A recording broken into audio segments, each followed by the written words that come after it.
AP వ్యాప్తంగా sub registrar కార్యాలయాల్లో dynamic queue management system ప్రవేశపెడుతూ ప్రభుత్వం ఉత్తర్వులు జారీ చేసింది. డాక్యుమెంట్ల రిజిస్ట్రేషన్ కోసం ముందస్తుగా అపాయింట్మెంట్ తీసుకునేలా డైనమిక్ క్యూ మేనేజ్మెంట్ సిస్టమ్ ను తీసుకొచ్చారు. ఆన్లైన్ డేటా ఎంట్రీ సిస్టమ్ ద్వారా ప్రజలు వివరాలు నమోదు చేసుకునేందుకు అవకాశం కల్పించారు.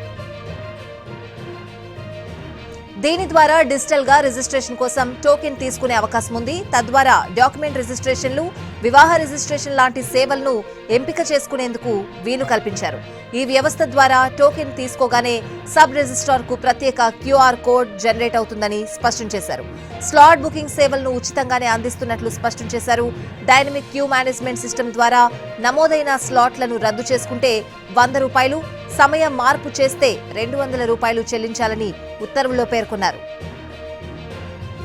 స్లాట్ బుకింగ్ చేసుకున్న ముందు రోజే ఆన్లైన్ ద్వారా డాక్యుమెంట్లను అప్లోడ్ చేయడంతో పాటు రిజిస్ట్రేషన్ కు సంబంధించిన ఫీజులు కూడా చెల్లించాలని ఆదేశాల్లో పేర్కొంది ప్రభుత్వం.